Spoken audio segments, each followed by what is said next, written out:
कहाँ है? क्या है ये? आप आर्मी मैन हो? अभी आर्मी में हो?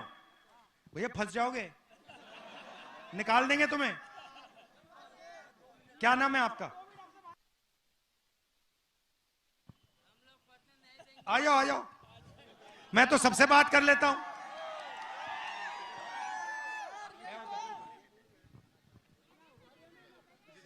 Thank you brother.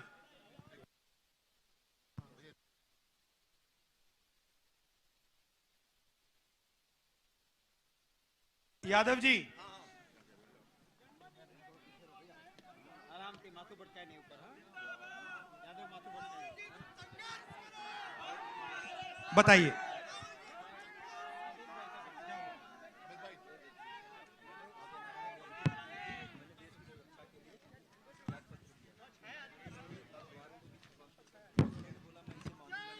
फिर उसके बाद उन्होंने क्या किया, ये खबर छपा और मुझे ये प्रशंसा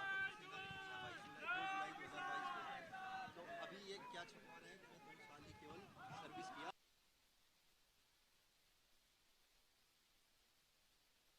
लेकिन यही सेना मुझे ये चीजें और मोदी जी छपने नहीं दे रहे हैं। मेरी बात कोई सुन नहीं रहा। ये चीजें मैं बताना चाहता हूँ देश को।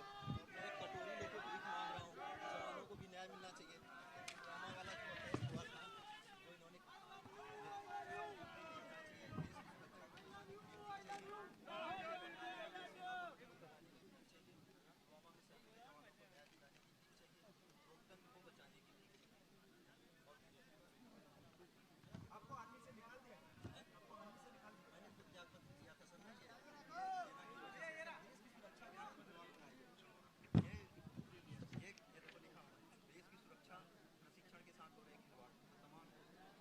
अच्छा एक बात बताओ, ये तो मैं सब आपसे अब देखूंगा, आपसे बात करूंगा। मैं आपसे, आप आर्मी को थे, आर्मी के थे, ये अभी आर्मी में नहीं है, तो मैं आपसे पूछना चाहता हूं, अग्निवीर से देश को फायदा है नुकसान है? नुकसान है सर। भैया इनको बताओ, अग्निवीर से देश को क्या नुकसान है? सर ये आप लोगों की सुरक्षा के साथ खिलवाड़ हो रहा है। ये कोई 4 साल की नौकरी मात्र नहीं है, ये देश की सुरक्षा के साथ खिलवाड़ किया जा रहा, आप लोगों की सुरक्षा के साथ खिलवाड़ किया जा रहा। ये सिर्फ पेंशन की बात नहीं है, ये भारतीय सेना किसी के बाप की बपौती नहीं है, ये हमारी और आपकी सेना है, हर लोगों की सेना है, जिसकी वजह से मैंने इस सच्चाई को जब बोला था कि भारतीय सेना के साथ खिलवाड़ नहीं होना चाहिए, तो इस वजह से मैंने त्याग पत्र दिया। लेकिन उन्होंने बोला ये चीजें मान्य नहीं है, इस चीज को दबाया गया। अच्छा मुझे एक बात बताइए, पहले जो आर्मी थी उसमें एक है, दे देंगे आपको, उसमें कितने कितने सालों की ट्रेनिंग होती थी? सर मेरी खुद 3 साल की थी और उसके बाद 1 साल की और एडवांस। तो आपकी 4 साल की ट्रेनिंग हुई। आप मुझे बताओ, जो अग्निवीर को 6 महीने की ट्रेनिंग दी जाएगी, उससे काम बन जाएगा?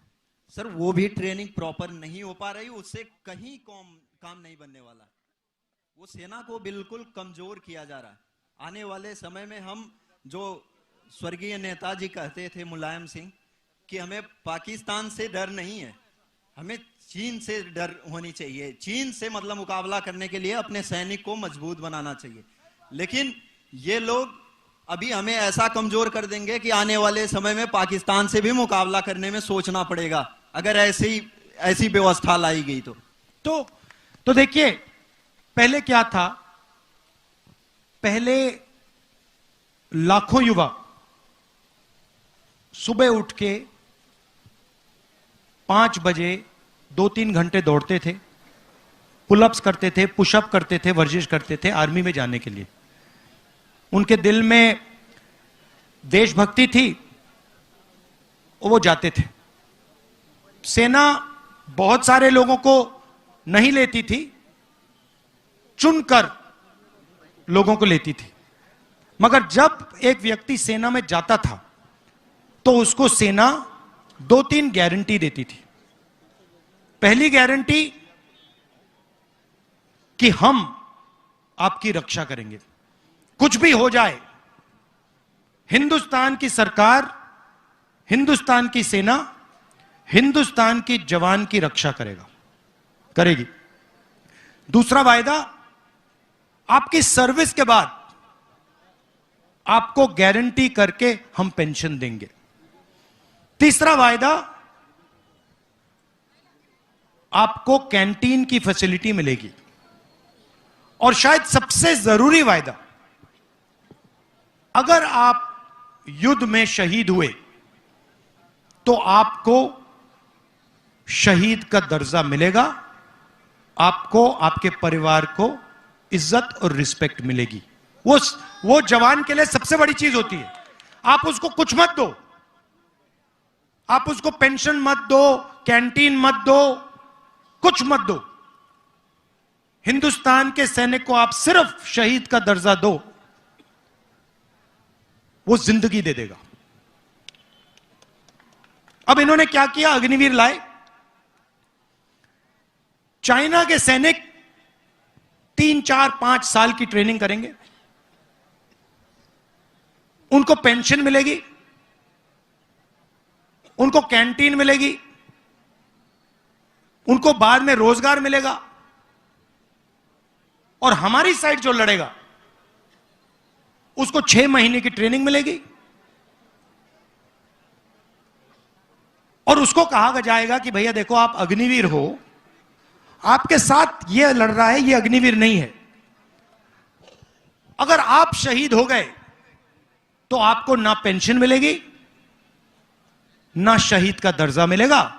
और आपके साथ ये जो लड़ रहा है, अगर ये शहीद हो गया तो इसको हम पेंशन देंगे, इसकी हम रक्षा करेंगे,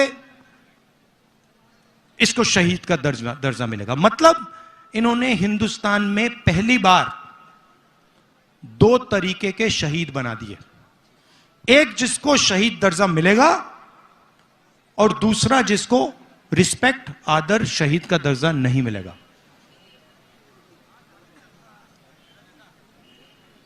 सही? तो इससे क्या, आपको क्या लगता है, हिंदुस्तान की सेना मजबूत होगी, कमजोर होगी? कमजोर होगी, मनोबल गिर जाएगा। अच्छा, पहले क्या होता था, हथियार कौन बनाता था? HL।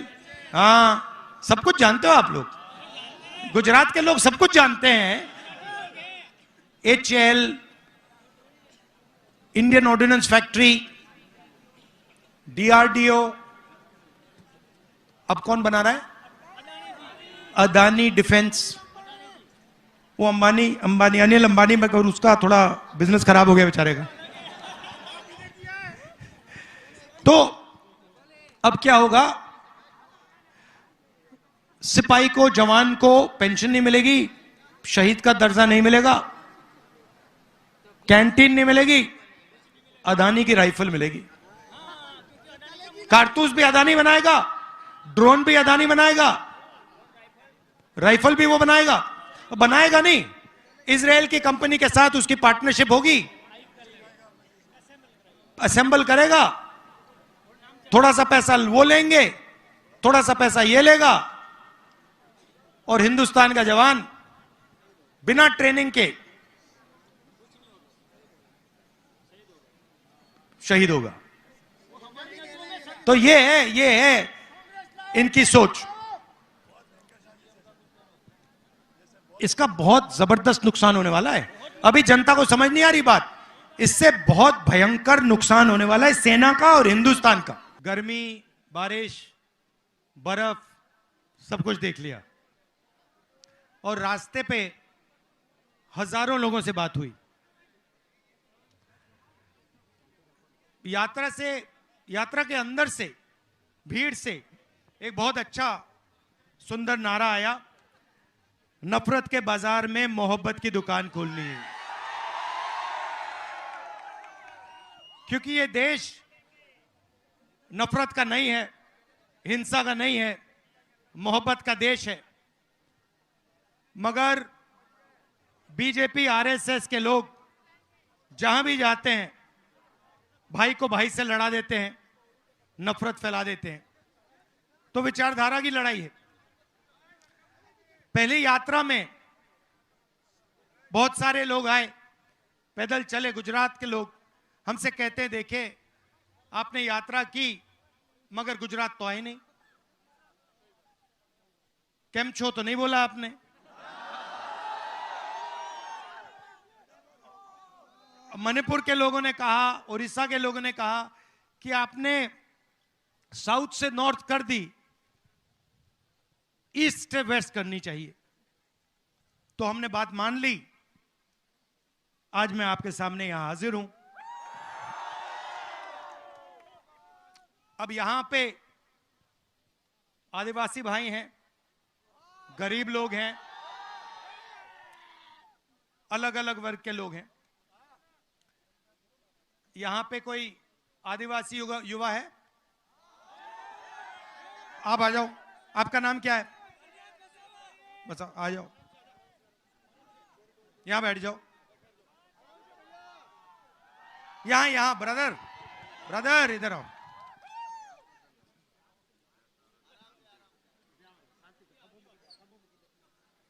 उस पे हाँ। तो मुझे बताओ, देश में आदिवासियों की कितनी आबादी है? सर आदिवासी हिंदुस्तान में आदिवासी कितने? सर ज्यादा है और मूल निवासी है। आदिवासी के लिए आपने सर बोला जल, जंगल और जमीन। नहीं भाई, सवाल का जवाब दो। ये उल्टा सीधा नहीं, सवाल का जवाब दो। सवाल क्लियर है। हिंदुस्तान में आदिवासियों की कितनी आबादी? अगर नहीं जानते क्या तो नहीं जानता? नहीं सर, 30% तो है। 30% नहीं है। आदिवासी हिंदुस्तान में 8% है। ठीक है, ये आप नंबर याद रखो। तो 8% अगर आपकी आबादी है तो कम से कम कितनी हिस्सेदारी होनी चाहिए? 8% है तो हमारी सर संविधान के हिसाब से 8% तो बनती है। तो कम से कम, अगर आप कम से कम करें तो अगर आपकी आबादी 8% है तो आपकी भागीदारी भी 8% होनी चाहिए। सही है गलत? ये एम्बुलेंस है क्या भैया? एम्बुलेंस है, इसको निकलवा दो।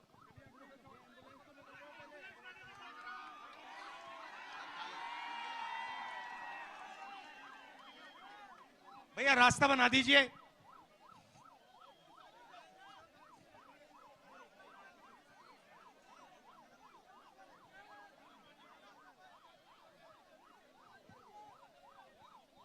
तो आपकी भागीदारी 8%। अच्छा, पिछड़े कितने हैं हिंदुस्तान में? पिछड़े लोग कितने हैं? 50%। दलित कितने? 15। माइनॉरिटी कितने? 15। गरीब जनरल कास्ट के कितने लोग? 5%।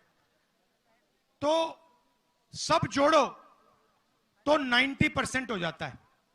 ठीक है, मगर अभी मैं आदिवासियों की बात करता हूं। हिंदुस्तान की सबसे बड़ी कंपनियों की लिस्ट निकालो। 200 सबसे बड़ी कंपनियां जो हिंदुस्तान के धन को कंट्रोल करती हैं। नाम आपने सुने होंगे। पहले नंबर पे कौन है? अदानी। दूसरे नंबर पे कौन है? आप जानते हो, नाम जानते हो? 200 हैं। उनकी मालिकों के लिस्ट में आदिवासियों के कितने नाम? एक नाम है, एक नाम नहीं है। मीडिया में, मीडिया की कंपनी में, मीडिया के बड़े बड़े जो रिपोर्टर हैं उनके लिस्ट में आदिवासी कितने?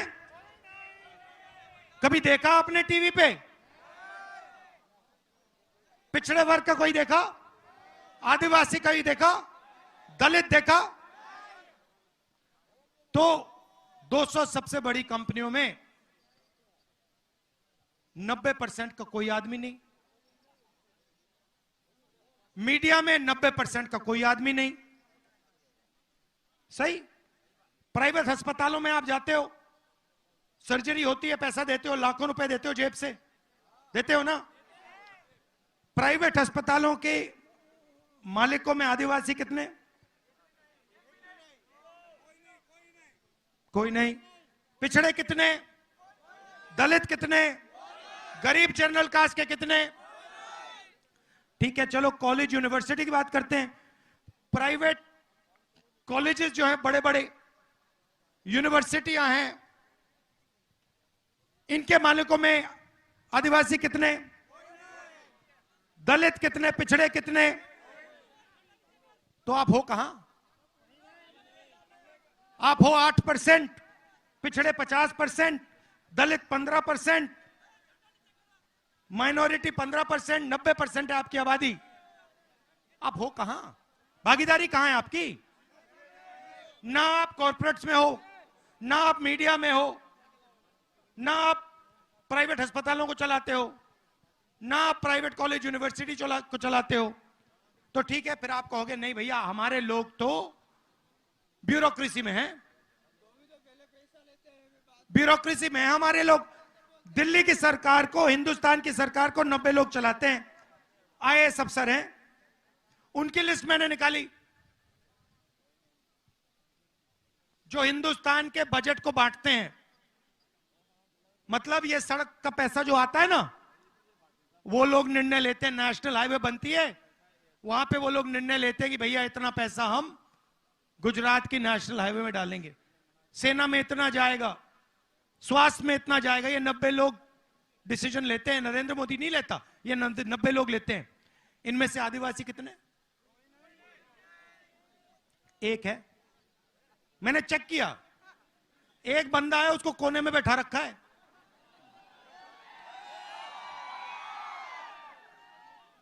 और अगर हिंदुस्तान की सरकार 100 रुपए खर्च करती है बजट में, तो आदिवासी वर्ग का अफसर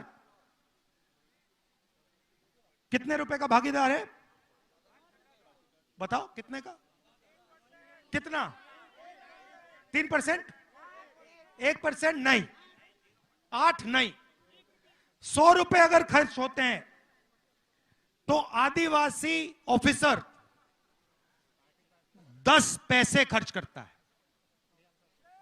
100 में से 10 पैसे आपके, और आपकी आबादी 8%। और जब भैया अदानी को जमीन मिलती है तो किसकी मिलती है? तो फिर आपका नंबर पड़ता है। जब जमीन लेने की बात होती है तो आपको सबसे सामने लाइन में खड़ा कर देते हैं, और जब भागीदारी देने का टाइम आता है तो सबसे पीछे खड़े कर देते हैं। इधर केवड़िया में भी ले लिया है सर। कांग्रेस पार्टी ने जमीन अधिग्रहण कानून दिया था, 4 गुना मार्केट रेट से ज्यादा पैसा मिलना चाहिए। कितना कॉम्पेंसेशन मिला वहां? सर यहाँ पे पहले तो उनको जमीन ले ली, अभी रोजगार के लिए लारी गल्ले भी नहीं दे रहे, और जो कंपनसेशन देते हैं वो कहीं ज्यादा देते हैं, और यहाँ पे तो आदिवासियों को अपने जीवन निर्वाह चलाने के लायक भी नहीं छोड़ते। हाँ, तो आपका जल, आपका जंगल, आपकी जमीन उठा के ले जाते हैं, आपसे कहते हैं भैया विकास होगा, और फिर जब आप देखते हो आपको कहीं भी देश में भागीदारी नहीं मिलती। यह विकास, आपको यह सवाल पूछना चाहिए, विकास किसके लिए हो रहा है? ये 90% के लिए हो रहा है, या ये 2-3% अरबपतियों के लिए हो रहा है? अदानी अंबानी का हो रहा है। अच्छा, नई बात निकाली इन्होंने। आपको क्या कहा जाता है? आपके समाज को क्या कहा जाता है? आप कौन हो? आदिवासी, राइट? आदिवासी शब्द का क्या मतलब? हाँ, क्या मतलब है इसका आदिवासी का? आदिवासी यहाँ देश के मूल मालिक है, और जल जंगल जमीन पे सबसे पहला अधिकार है। और कांग्रेस और राहुल जी ये हर जगह, छत्तीसगढ़, झारखंड, और जहां पे भी हम कांग्रेस गई है और यही एक ही बात चलाई है। तो आदिवासी का मतलब हिंदुस्तान की जमीन के पहले मालिक। मतलब जब यहां कोई नहीं था, जंगल था, तब भी आदिवासी यहां हिंदुस्तान के मालिक थे, बराबर थे। अब इस शब्द का मतलब क्या है कि अगर आदिवासी हिंदुस्तान के मालिक, सबसे पहले मालिक थे, तो हिंदुस्तान में आदिवासियों को भागीदारी मिलनी चाहिए। उनकी जमीन, उनका जल, उनका जंगल उनको मिलना चाहिए। इसका यह मतलब, शब्द का यह मतलब है। जब मैं आपको आदिवासी कहता हूं, मैं आपसे कह रहा हूं कि भैया ये जो देश है, इसकी जमीन पहले आपकी हुआ करती थी और इस जमीन का, जल का, जंगल का अधिकार आपका है। इस शब्द का यह मतलब है। वनवासी का क्या मतलब है? वनवासी मतलब जो जंगल में रहते हैं। जो जंगल में रहते हैं उनके कोई हक होते हैं? जो वनवासी हैं, बीजेपी आपको वनवासी कहती है, आपको आदिवासी नहीं कहती है। सही? उनके भाषण देखो, वो सब टाइम कहते हैं वनवासी। ये उन्होंने आपका नाम क्यों बदला? क्योंकि ये आपको अधिकार नहीं देना चाहते हैं और ये चाहते हैं कि आपको ये वनवासी कहें और आस्ते आस्ते आस्ते आस्ते हिंदुस्तान में वन खत्म हो जाए। और फिर जब वन खत्म हो जाएगा, आपसे कहेंगे भैया आप वनवासी हो, मगर जंगल तो है ही नहीं। तो जंगल गया, पानी गया, जल गया, आप तो कहीं के नहीं रहे। तो ये फर्क है सोच में। अब आप मुझे कहोगे आगे का रास्ता क्या है? सबसे पहले मैं आपको याद दिलाना चाहता हूं कि चाहे वो पैसा कानून हो, चाहे वो जमीन अधिग्रहण बिल हो, चाहे वो ट्राइबल एक्ट हो, ये तीनों ऐतिहासिक काम कांग्रेस पार्टी ने आपके साथ मिलकर आपके लिए किए थे। और मैं आपको यहां आश्वासन देना चाहता हूं, सबसे पहला, कि आप आदिवासी हो, आप वनवासी नहीं हो, और आपका जो हक है जल का, जमीन का, जंगल का, वो आपका है और कांग्रेस पार्टी वो आपको दिलवाएगी। और जो हमने जमीन अधिग्रहण बिल का कानून लागू किया था, फॉरेस्ट राइट एक्ट लागू किया था, उसको हम फिर से ठीक से इंप्लीमेंट करेंगे और जो आपको जमीन मिलनी चाहिए, जो आपका हक है, वो हम आपके हवाले करवा देंगे। अब दूसरा मामला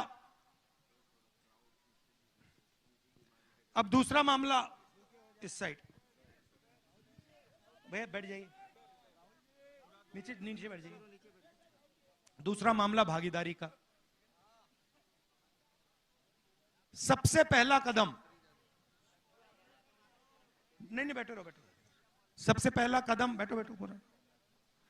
सबसे पहला कदम, ये 90% हैं कौन जिनको देश में भागीदारी नहीं दी जा रही है? ये हैं कितने और ये हैं कौन? आपको कभी चोट लगी है? हाथ में, पैर में कभी चोट लगी? लगी थी सर। लगी है। अस्पताल गए? गया हूं। डॉक्टर ने आपसे कहा कि भैया चोट लगी तो एक्सरे करते हैं? जी। एक्सरे क्यों कराया जाता है? अंदर की जख्म जानने के लिए। तो ये तो सबको मालूम है कि हिंदुस्तान में गरीबों के दिल के अंदर जख्म है, राइट? सब जानते हैं कि अदानी का 16 लाख करोड़ रुपया, अदानी अंबानी जैसे लोगों का 16 लाख करोड़ रुपया कर्जा माफ हो जाता है, किसान का कर्जा माफ नहीं होता, आदिवासी का नहीं होता, सब जानते हैं। मगर डेटा का जमाना है, 21वीं सदी है, किसी को यह नहीं मालूम कि चोट कैसी लग रही है, कितनी लग रही है और किसको लग रही है। मैंने इनसे पूछा, आदिवासी युवा है, इंटेलिजेंट लड़का है। मैंने इनसे पूछा भैया देश में आदिवासी कितने, जवाब नहीं दे पाए। और नहीं, आपकी गलती नहीं है, आपकी गलती नहीं, बताया नहीं जाता। वो आपको बताना नहीं चाहते कि आप कितने हो। पिछड़ों को, दलितों को, आदिवासियों को बताना नहीं चाहते, नहीं तो प्रॉब्लम हो जाएगा उनका। डरते हैं, किस चीज से डरते हैं? गिनती से डरते हैं, जाति जनगणना से डरते हैं। जाति जनगणना से क्या होगा? सबको पता लग जाएगा भैया आदिवासी कितने, दलित कितने, पिछड़े कितने, जनरल कास्ट के कितने। उसके बाद, एक सेकंड भैया, जाति जनगणना के 2 कदम हैं। पहला कदम सब जातियों की गिनती, और दूसरा कदम इकोनॉमिक सर्वे, इकोनॉमिक और फाइनेंशियल सर्वे। मतलब ये आदिवासी वर्ग है, हिंदुस्तान की सब संस्थाओं में आदिवासियों की कितनी भागीदारी है। यहां पे ये जो सड़कें बन रही हैं, आप जानते हो कि गुजरात में 30 कॉन्ट्रैक्टर हैं। क्या कहते हैं उनको? ट्रिपल ए, क्या कहते हैं उनको? Double A class. उनके जेब में आपके जीएसटी का पैसा जाता है। यह सड़क किसने बनाई आप जानते हो? नहीं, आपके जीएसटी ने बनाई है। आपके जेब में से पैसा निकालकर 30 कॉन्ट्रैक्टर को दिया गया है। 30 कॉन्ट्रैक्टर में से आपको एक दलित, एक पिछड़ा, एक आदिवासी नहीं मिल सकता। लिस्ट निकाल के देख लो, नहीं मिलेगा। आपका पैसा है, आपके जेब से जा रहा है। ये आपने चश्मे पहने हुए हैं, हीरो लग रहे हो बॉलीवुड के। ये आपने चश्मे कितने के खरीदे? 600 के ना? नाम क्या आपका? रोहित जी, आपने 600 रुपए के खरीदे ना? ये चश्मे दिखाना जरा मुझे।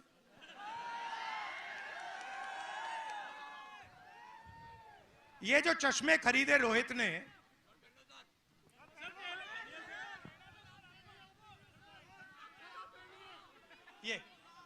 ये जो खरीदे, ये 600 रुपए के खरीदे। इसमें जीएसटी कितनी लगी आपकी? 28%। अच्छा, अगर यही चश्मा अदानी खरीदता तो उसके कितने लगते? 28। जितना आपने जीएसटी में पैसा दिया उतना अदानी देता है। आपकी आमदनी कितनी है? आपकी आमदनी 50,000 मंथली, उसकी कितनी है? गिनती के बाहर है। तो जिसकी आमदनी गिनती के बाहर है और आपकी 50,000 रुपए है, दोनों एक जैसा जीएसटी क्यों दे रहे? वाह, बात समझ आई? आपके जेब से चोरी हो रही है। किसके जेब से? 90% के जेब से, किसान के जेब से, मजदूर के जेब से, आदिवासी, दलित, पिछड़े, इन लोगों के जेब से। पैसा जाता कहां है? वही 5-10% के लोगों की जेब में। उसको विकास कहते हैं। बीजेपी उसको विकास कहती है। भैया तुम्हारी जेब से जीएसटी का पैसा निकालेंगे, अदानी के जेब में डालेंगे, इसको हम विकास कहते हैं। यह विकास नहीं है, इसको चोरी कहा जाता है। विकास का मतलब इन संस्थाओं में 90% की भागीदारी। तो जाति जनगणना और इकोनॉमिक सर्वे के बाद पता लग जाएगा, पूरे गुजरात को पता लग जाएगा कि सड़कों का जो पैसा जा रहा है उसमें 1 रुपया ना आदिवासी को जाता है, ना दलित को जाता है, ना पिछड़ों को जाता है, ना किसी को जाता है। आप फसल बीमा योजना देखो, मैंने आंकड़े निकाल रखे हैं। फसल बीमा योजना का 35,000 करोड़ रुपए साल का लगता है। 10,000 करोड़ रुपया स्टेट की सरकार देती है। सुनो सुनो, अभी उसकी भी बात करूंगा। फसल बीमा योजना का पैसा कहां जाता है जानते हो? 16 कंपनियों के पास। 16 कंपनियों की लिस्ट निकालो, उसमें आपको एक दलित नहीं मिलेगा, एक आदिवासी नहीं मिलेगा, एक पिछड़ा नहीं मिलेगा। आप पैसा भरते हो, उनके बैंक अकाउंट में जाता है, खेत में नुकसान होता है, आपसे कहते भैया आपको तो पैसा ही नहीं देंगे। बराबर है ना? तो जाति जनगणना से यह सब पता लग जाएगा कि हिंदुस्तान का धन कैसे बटा है, किसके हाथों में है, कहां जा रहा है, कितने पिछड़े वर्ग के लोग हैं, कितने दलित, कितने आदिवासी, ब्यूरोक्रेसी में कितने हैं, बड़ी बड़ी कंपनियों में कितने हैं, मीडिया में कितने हैं, सब पता लग जाएगा। और यह हिंदुस्तान के लिए क्रांतिकारी कदम होगा।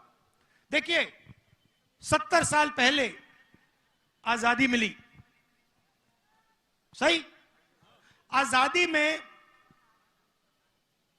निर्णय लिया गया कि सबकी अब एक साथ प्रगति होगी। अब मैं सिर्फ यह कह रहा हूं कि 70 साल हो गए, अब एक एक्सरे कर लेते हैं, पता लगा लेते हैं कि भैया भागीदारी आज तक किसकी है, धन किसके हाथों में है, आदिवासियों के हाथों में है, कितना है, बड़ी बड़ी संस्थाओं में कौन लोग बैठे हैं, आदिवासी बैठे हैं, दलित बैठे हैं, कौन बैठे? दूध का दूध, पानी का पानी हो जाएगा। आपको पता लग जाएगा कि हमारा यहां पे 24 घंटा बेवकूफ बनाया जा रहा है, डेटा मिल जाएगा। उसके बाद हिंदुस्तान की सच्ची राजनीति शुरू हो सकती है। यह हम करना चाहते हैं। पहला कदम हमने अपने मैनिफेस्टो में लिखा है, जाति जनगणना, और ये जो 50% का रिजर्वेशन है, ये जो लिमिट डाल रखी है, इस लिमिट को हम हटा देंगे। समझ में आई बात? इसमें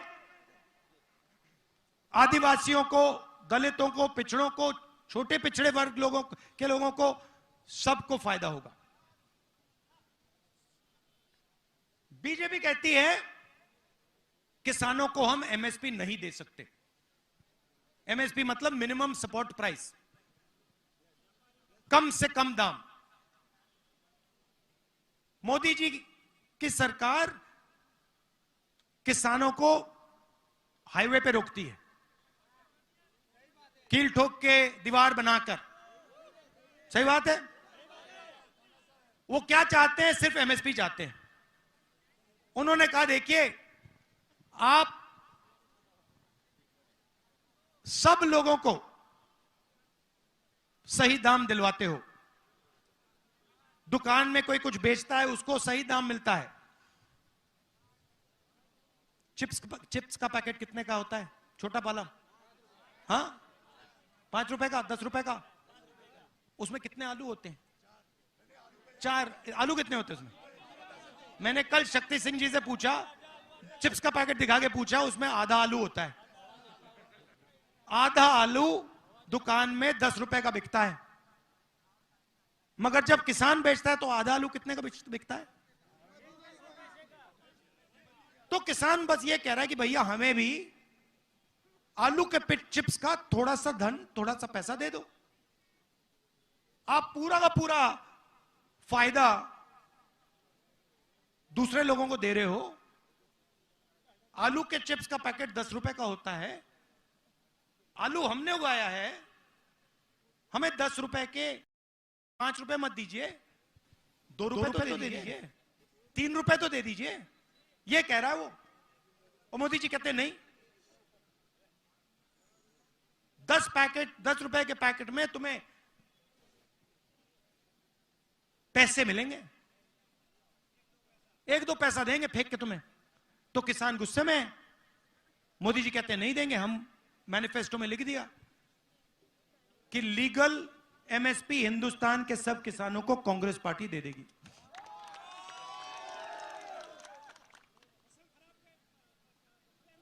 बोलो बोलो भैया, खुल के बोलो। ये बीजेपी की मीटिंग नहीं है। ये कांग्रेस वालों की है। हाँ,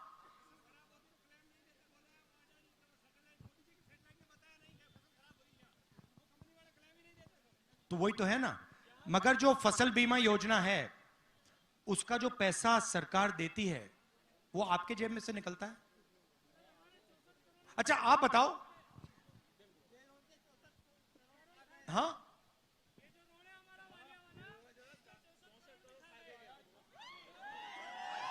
मोदी जी के बर्थडे पे बॉर्ड आ गया था सर। तो भैया अब देखिए, मैं आपसे एक सवाल पूछता हूं।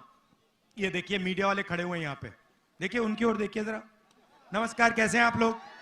हेलो, मुझे एक बात बताओ, ये जो हैं ये इन्होंने आदिवासियों की जमीन के बारे में कभी बोला टीवी पे? कभी इन्होंने किसान के बारे में बोला है टीवी पे? मजदूर का चेहरा कभी दिखाते हैं? क्यों नहीं? अदानी मीडिया, मोदी मीडिया,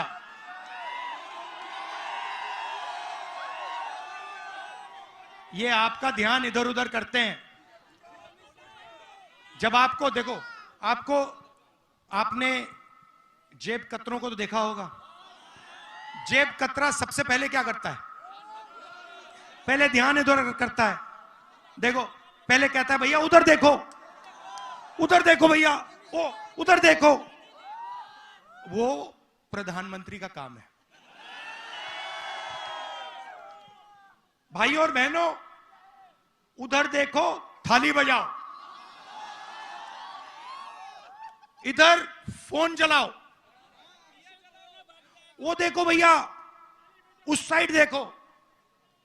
आप लोग इधर उधर देखते रहते हो, आप देखते रहते हो। सच्चाई है। जैसे मोदी जी कहते हैं भैया मैं समुद्र के नीचे जा रहा हूं, आप लोग टीवी ऑन करके देखते हो भैया ये समुद्र के नीचे चला गया। फिर वो क्या कहते हैं, वो क्या था वो चुनाव के समय, वो सी प्लेन, वो सी प्लेन पर चढ़ जाता है। फिर आप देखते हो भैया मोदी जी सी प्लेन पे जा रहे हैं। तो आपका ध्यान इधर उधर करता है। पीछे से दूसरा आता है, पीछे से अदानी जी आते हैं, ऐसे आते हैं और ये कर जाते हैं। और दूसरी साइड अमित शाह डंडा लिए खड़ा रहता है कि कोई डिस्टर्ब करेगा तो मैं मारता हूं। ये है गुजरात मॉडल, यही है गुजरात मॉडल। ये यहां शुरू हुआ था और अब ये पूरे देश में फैला दिया इन्होंने। तो इसको रोका भी यही जाएगा। और कौन रोकेंगे? आप लोग रोकोगे, गरीब लोग रोकेंगे, किसान, दलित, आदिवासी, पिछड़े, ये लोग रोकेंगे। सही बात है। और ये रुकेगा, देख लेना। मगर ये मत भूलिए, जाति जनगणना क्रांतिकारी कदम है। ये आपको छोड़ना नहीं है, ये छोड़ना नहीं है आपको। ये आपको, आपका ये दरवाजा खोल देगा, दीवार तोड़ देगा। ये भूलिए मत मेरी बात। मेरा लक्ष्य है कि हिंदुस्तान का जो धन है, जो संस्थाएं हैं, उनमें हिंदुस्तान के सब लोगों को भागीदारी मिले। चाहे वो शिक्षा हो, स्वास्थ्य हो, बड़ी बड़ी कंपनियां हो, मीडिया हो। मेरी सोच है कि सब लोगों की भागीदारी होनी चाहिए, सब लोगों को जगह मिलनी चाहिए। और पहला कदम, क्रांतिकारी कदम जाति जनगणना है, फाइनेंशियल सर्वे है, इकोनॉमिक सर्वे है। भूलना नहीं है। एक बात अगर आप इस भाषण से अपने दिमाग में रखो तो यह है, जाति जनगणना को छोड़ना नहीं है। ठीक है। अब आखिरी बात बोलना चाहता हूं। कहां है? अच्छा, यहां पे ऐसे युवा हैं जो पहले आर्मी में जाना चाहते थे। कोई है यहां पे? ये देखो हाथ उठ गए। कहां है? क्या है ये? आप आर्मी मैन हो? अभी आर्मी में हो? भैया फंस जाओगे, निकाल देंगे तुम्हें। क्या नाम है आपका? आ जाओ आ जाओ, मैं तो सबसे बात कर लेता हूं।